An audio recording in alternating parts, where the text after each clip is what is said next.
گا، اور آپ عاشق رسول ہے تو کمنٹ باکس میں یا رسول اللہ لکھ کر اس ویڈیو کو آگے شیئر بھی کر دے۔ تو چلیے دوستو شروع کرتے ہیں۔ دوستو حضرت انس رضی اللہ تعالیٰ عنہ فرماتے ہیں کہ اللہ کے نبی صلی اللہ تعالیٰ علیہ وسلم مغرب کی نماز سے پہلے چند کھجوروں سے افطاری فرماتے تھے، یعنی کہ آپ تازہ کھجوروں سے افطاری کرتے تھے۔ اگر تازہ کھجور نہ ملتے تو پھر آپ خشک کھجور سے یعنی کہ سوکھے کھجور سے افطاری فرماتے، اور اگر کبھی خشک کھجور بھی نہ ہوتے تو پھر آپ چند چلو پانی پی کر افطاری کرتے تھے، یعنی کہ تھوڑے سے پانی کو پی کر آپ افطاری کرتے تھے۔ ایک اور حدیث پاک میں ہے کہ اللہ کے نبی صلی اللہ تعالیٰ علیہ وسلم ان کھجوروں سے یا پھر کسی ایسی چیز سے افطاری فرماتے تھے جو آگ کی پکی ہوئی نہ ہوتی تھی، جیسے کہ پھل اور فروٹس، یعنی کہ آپ اس طرح کی چیزوں سے روزہ کرنا یعنی افطار کرنا زیادہ پسند فرماتے تھے۔ اسی لیے یاد رکھے تازہ کھجور سے افطاری کرنا یہ مستحب ہے، اور اگر تازہ کھجور نہ ملے تو خشک کھجور سے یعنی چھوارے سے روزہ کھولنا بھی بہتر ہے، اور اگر کبھی خشک کھجور بھی نہ ملے تو پھر پانی سے افطاری کرنا بھی ہمارے نبی صلی اللہ تعالیٰ علیہ وسلم کی سنت ہے،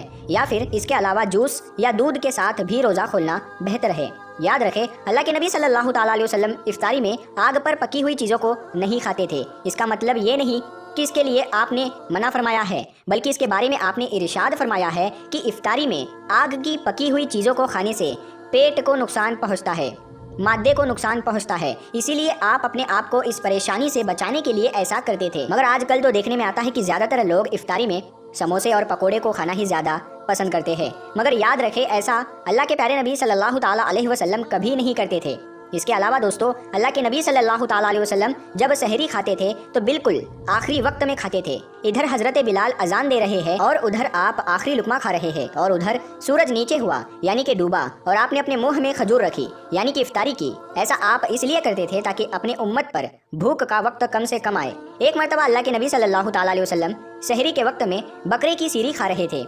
حضرت علی بھی آپ کے ساتھ میں تھے۔ اتنے میں حضرت بلال رضی اللہ تعالیٰ عنہ آئے اور عرض کرنے لگے، یا رسول اللہ صلی اللہ تعالیٰ علیہ وسلم وقت ختم ہو گیا ہے، میں اذان دینے جا رہا ہوں، آپ برائے مہربانی کھانا پینا بند کریں۔ اور یہ کہہ کر حضرت بلال اذان دینے چلے گئے اور اذان دینے کی تیاری کرنے لگے۔ اتنے میں حضرت بلال کو خیال آیا کہ پتہ نہیں میرے نبی نے کھانا پینا بند کیا ہے یا نہیں، اسی لیے حضرت بلال واپس آ گئے اور آ کر دیکھا تو ابھی بھی اللہ کے نبی سحری کھا رہے تھے۔ یہ دیکھ کر حضرت بلال نے کہا، یا رسول اللہ کی قسم سحری کا وقت ختم ہو گیا ہے، صبح ہو گئی ہے۔ تو یہ سن کر آپ صلی اللہ تعالیٰ علیہ وسلم نے اپنے ہاتھ نیچے کر لیے اور کہنے لگے، اے بلال ابھی وقت باقی تھا، لیکن تیری قسم کھانے پر اللہ نے اس کو پہلے ہی نکال دیا کہ تیری قسم کہیں جھوٹی نہ پڑ جائے۔ پھر حضرت علی نے فرمایا، اگر بلال قسم نہ کھاتے تو جب تک میرے نبی صلی اللہ تعالیٰ علیہ وسلم کھاتے رہتے تب تک صبح صادق نہیں ہوتی۔ اب دوستو آپ کو ان 10 چیزوں کے بارے میں بتاتے ہیں جن کو اللہ کے پیارے نبی صلی اللہ تعالیٰ علیہ وسلم بہت پسند فرماتے تھے اور ان کو شوق کے ساتھ میں